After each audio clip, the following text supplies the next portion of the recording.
Today's presentation is on compensation and benefits. When you think of compensation, the key consideration is equity. First, you should consider external equity, and that has to do with whether the employee's compensation and benefits reasonably match the ones that are offered at similar organizations, so externally. But then you should also consider internal equity, and that has to do with whether somebody's compensation matches or doesn't match what is offered to people doing similar work under similar conditions within the same organization. And arguably, what is equitable, what is internally equitable is more important for employee morale and for turnover and things like that than actually what's externally equitable. So external equity also matters, of course. If you're really completely out of sync with everybody else, you're likely not to have the best employees and you're likely to lose your employees. But most importantly, you need to consider whether your compensation and benefits, whether the rewards that you offer to your employees are equitable inside the organization. And that takes us to a key word, and that is reward. And anymore, we often talk not so much about compensation and benefits per se, but of rewards in general. And this includes anything and everything that employees value and that the employer is willing and able to offer. Now, yes, total rewards do include monetary rewards and they do include pay and benefits, but there's just more to it than that. You should consider other non-compensation elements or elements that don't necessarily have to do with salary and with benefits, such as, for example, meaningful work. So that's the extent to which the job and the organization are important to the employee or other people. And by the way, that idea of a meaningful work, of work that makes you feel important, that makes you feel valuable, that's extremely important for engagement. There is a lot of good research on that. Second thing to consider is recognition, whether there are recognition opportunities, whether it's an environment that recognizes excellence, that recognizes effort, and that, by the way, matters because it makes people feel valuable. In other words, recognition has something to do with meaningful work. Next, consider the growth opportunities, and those include the chance for professional growth, such as increased responsibility, pay, and title, but also intellectual growth, such as training, skill enhancement, more knowledge, etc. And then also consider, in terms of rewards, how rewarding are the relationships with other people. So employees are increasingly looking to the workplace to grow their social network. Think about it. You spend a lot of time at work, at least when you work full-time you do. So having strong relationships with coworkers, with clients, with supervisors, with everyone makes the workplace more pleasant to people, and it's definitely something that people consider. Now here are some more. Flexible schedules and work arrangements. For example, a morning person may appreciate the discretion to work early rather than, say, from 5 a.m. to 1 p.m. rather than the traditional 9 to 5. Or somebody might like the idea of of having like a flexible start and a flexible end of the day, so that if you arrive at 8:30, you can leave at 5:30, for example. The next one is safety, which is particularly important if you are working in an organization that has a more dangerous line of work. You would definitely consider whether your organization in particular cares about safety. Do you have the adequate resources that you need to do your job, or are you constantly hunting for them? And finally, most importantly, what's the quality of the leadership? Very often people say that people don't leave organizations, they leave bosses. So if you want to increase morale, if you want to make people feel more rewarded, the first thing you need to consider is how are your leaders? Who is rewarded? Who is promoted into leadership? Do you keep leaders because they are rainmakers in some other way, but they are terrible human beings and they treat people unfairly and things like that? In this particular unit, we will focus on monetary pay, direct financial payment, and on benefits, what your book calls indirect payment. But I wanted to make sure that you understood that these are not the only elements of rewards, so keep that in mind. Total rewards includes more than monetary pay and benefits. Let's look at monetary pay first. A key law related to compensation is the Fair Labor Standards Act, or FLSA. It was passed in 1938. It was amended afterwards many times, and it addresses important issues such as the minimum wage, equal pay, and overtime pay, record keeping, and child labor. You need to understand the difference between base pay, differential pay, and variable pay. Base pay is, just as it says on the screen, is the basic cash compensation that an employer pays for the work that is performed. So it's where it all starts. Then you have differential pay, and differential pay are the monetary amounts that are applied to the base pay. For example, if somebody works in a night shift, that person could make a little bit more, or if one part of a job requires bilingual skills, or if somebody needs to be on call. What's important here when we talk about differential pay is that differential pay is not based on performance. It's based on a differential task, a differential situation, a differential circumstance. And that is different from variable pay, which is based on performance. So let's go back so that you see base pay is the basic cash payment that you receive. Differential pay is a pay and added on to the base that has to do with a specific circumstance, such as shifts or whether you work in the country or outside the country, things along those lines. And finally, when you say variable pay, you're talking about recognition, some kind of recognition, something that is based on the person's performance. So let's take a look at variable pay, types of variable pay. First question that I asked in class was whether variable pay must refer to individual performance if the variable pay is only related to a person. And the answer is no. Many organizations offer variable reward pay contingent on the results of a team, a unit, or the entire organization. In fact, that's quite common. So all the employees, for example, could receive a bonus at the end of the year because the company went past a certain goal or made a certain amount of profits or so on. In fact, there is a lot of discussion on that, on whether if you have variable pay that would be based on individual performance, if that would increase competitiveness, reduce collaboration, and so on. So the following are examples of variable pay. The first is piece rate plan, and that's straightforward. The number of units that you produce, the number of widgets that you create, that's the amount of money that you make. And by the way, when I say unit produced, it's possible that it's not just a widget. It could be, the number of phone calls that you make in a day, the number of customers that you see, things along those lines. One issue with that you may want to consider is if people are being paid per unit produced, then of course the number becomes extremely important. Or if you are being paid for the number of customers that you serve, then all that matters is the number. And some critics might say, well, one of the issues with that, or one of the negative consequences of that, is that quality may suffer because people are only focused on quantity.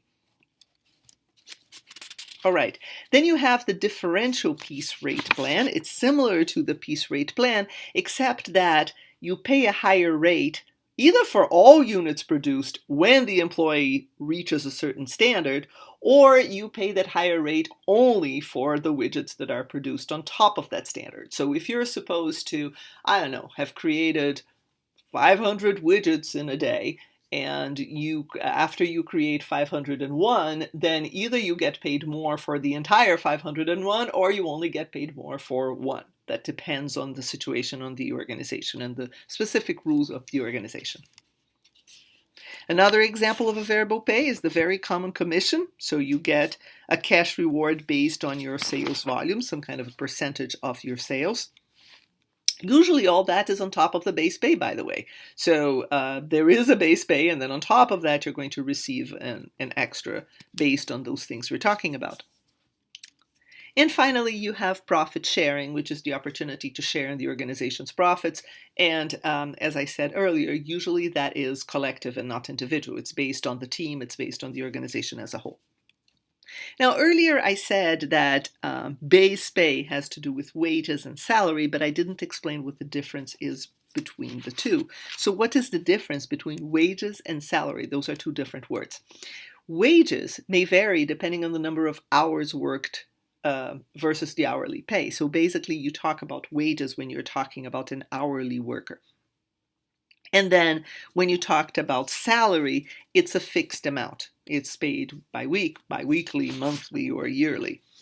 By the way, it's perfectly possible for you to pay wages on a certain interval. So it's not necessarily the fact that it's paid per week or per month that matters. It's the fact that it's being paid per hour versus a fixed amount no matter how many hours. Before we continue discussing wages and salaries, I need to refresh your memory on a key difference, and that is between exempt and non-exempt employees, and we spent quite a bit of time in that class talking about the difference between the two. So basically, here's what we're talking about. We're talking about the exemption from the FLSA, the Fair Labor Standard Act, remember, the FLSA requirements for minimum wage and for overtime. So somebody who is exempt would be, the employer would be exempt from paying overtime and minimum wage. Minimum wage, frankly, doesn't make much difference in this particular case because there is a minimum salary that an exempt salary earner receives. There's a minimum salary, and that minimum salary is higher than the minimum salary requirements anyway. Okay, so first let's take a look at this scenario. Jane is an administrative assistant. She makes $20,000 a year. And she recently helped select an intern. And the reason that I put that in there is that usually making important employment decisions, being able to hire or fire or promote, or having an important input on somebody being hired or fired, those are our considerations when you're trying to differentiate somebody who is exempt from somebody who is not exempt. So the question I asked in class is Jane exempt or is Jane non-exempt?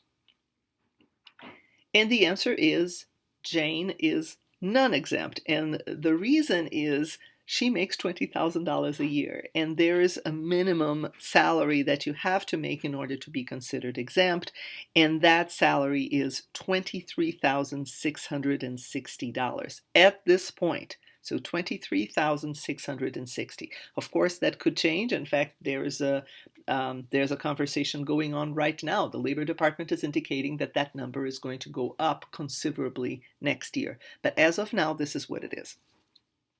Now let's take a look at the second scenario, and that is Lucy. So Lucy sells the company's tractors in the field. She's an external salesperson. She's paid a base salary and she's paid commission. So the question is Lucy exempt or non-exempt? And the answer is Lucy is exempt. And the reason she's exempt is that she's an outside salesperson, and outside salespeople are considered exempt. Now let's look at Emily.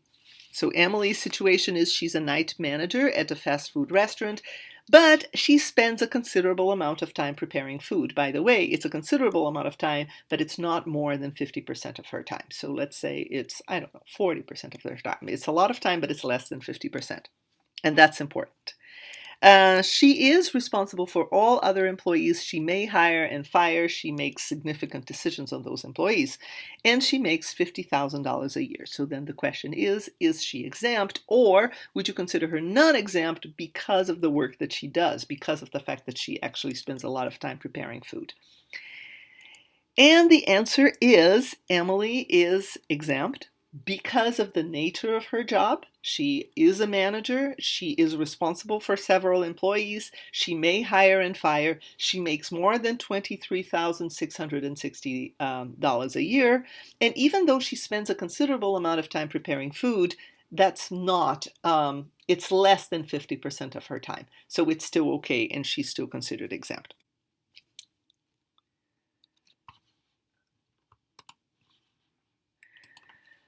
So, as I shared the last cases and made some decisions, I was basing my decisions on whether the person was exempt or not on so-called exemption tests that are published by the government, by the FLSA page. And here are the tests. First of all, first and foremost, the person is paid on a salary basis with a guaranteed minimum amount. The person could be paid more than that, but at least that, and it's a salary person. So if I ask on the exam, so-and-so is paid X amount an hour, can this person be exempt? Automatically the answer is no, because an exempt person is always paid on a salary basis. Now, that minimum that I mentioned is more than $23,660 a year. Remember that this is as of now. We are in November of 2015. As of next year, 2016, this number is likely to go up. Actually, it's likely to go up considerably. The second test is duties. Exemption is granted for relatively high-level work.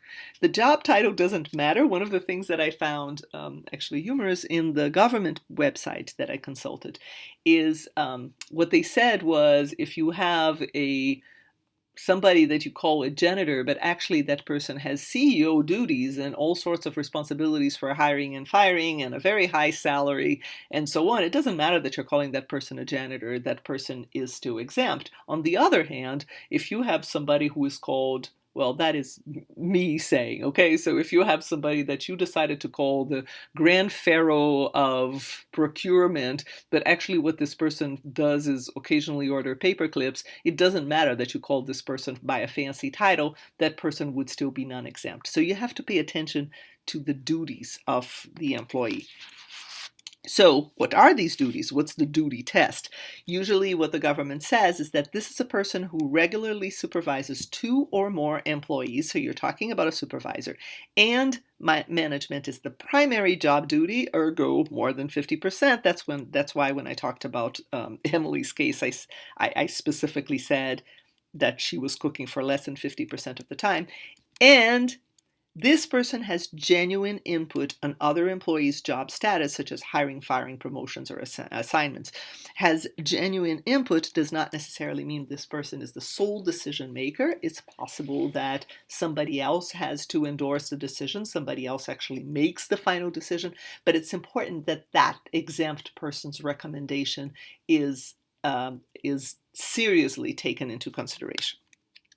Now, don't interpret from this page that only managers are exempt. That is not true. There are all sorts of categories of people who are also exempt, and these people may not necessarily be managers. So in class, I mentioned specifically 2 special types of exemptions.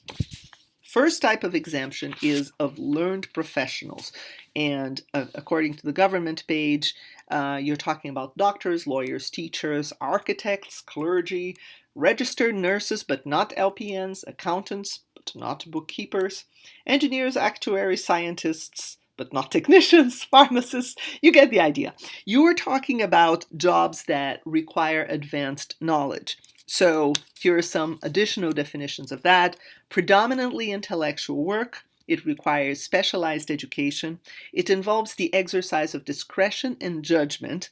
And these are 2 key words, discretion and judgment. The person must have education beyond high school, usually beyond college.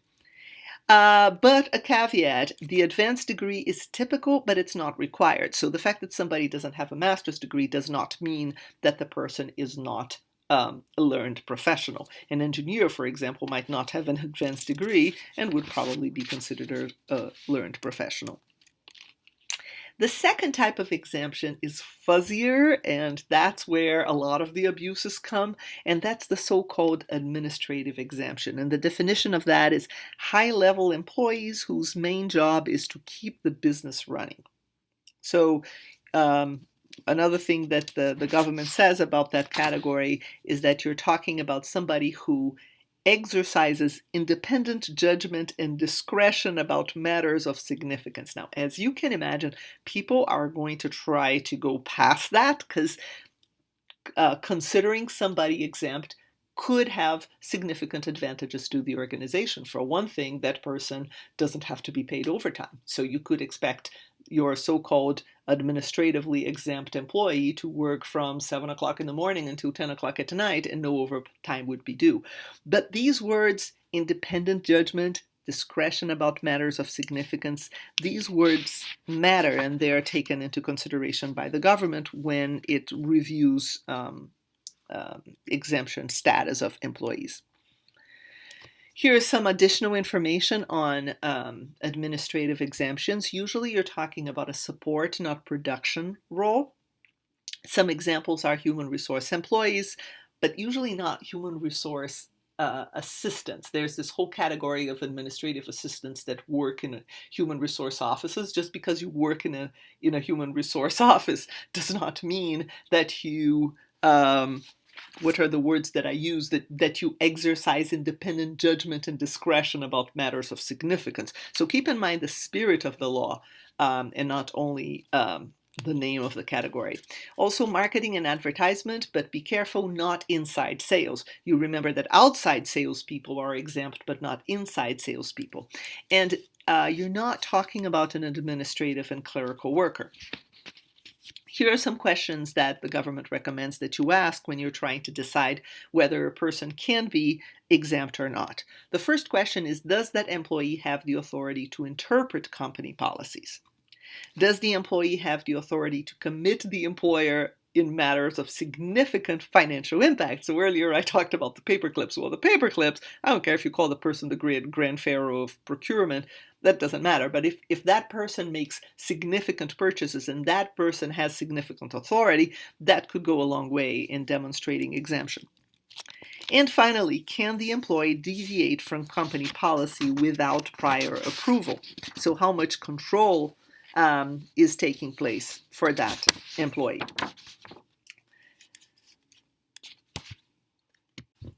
All right, so now let's take a look at benefits. First, keep in mind that benefits cost your organization a lot of money. So you may have noticed that as you try to add benefits to your simulation, it really adds up. So organizations must be judicious when deciding what benefits will give them the most bang for their buck. It will be most attractive to employees and to prospective employees. Some benefits are legally required by the federal government, but they are fewer than you may think. So there are basically 3 required benefits. First one is Social Security, and that's a federally administered insurance system, basically. Both employers and employees pay into the system. One interesting thing that a lot of people who don't have their own businesses or have never had their own businesses don't know is that if you are self-employed, if you own your own small business, you have to pay both the employer and the employee portions. But if you are an employee, then the company pays the employer portion. That, by the way, would be one, I guess, incentive for a company to try to have contractors instead of employees, is that there are significant savings right there. Don't forget the problems that we mentioned when we discussed contractors, by the way. If you don't remember that, watch the specific lecturette that I recorded on this topic. The next required benefit is unemployment compensation, and that's what provides income to workers who have lost their jobs. Generally, the maximum time you can claim unemployment is 26 weeks. And in most cases, in most states, this is an employer-paid tax that is based on the number of claims paid to former employees of the organization. In other words, the more claims paid to employees who previously worked for the employer, the higher the employer's unemployment insurance tax. So basically what it means is that it's to the best interest of an organization not to have a lot of unemployment claims. Finally, workers' compensation aids employees who are injured on the job. It covers medical expenses and loss of income due to work-related injuries. One question that I remember asking in class is, what if it's the person's fault? If it's the person's fault, does that mean that the employer does not have to pay a workers' compensation? And the answer is it doesn't matter. Even if it's the person's fault, workers' compensation is still applicable if the injury took place on the job.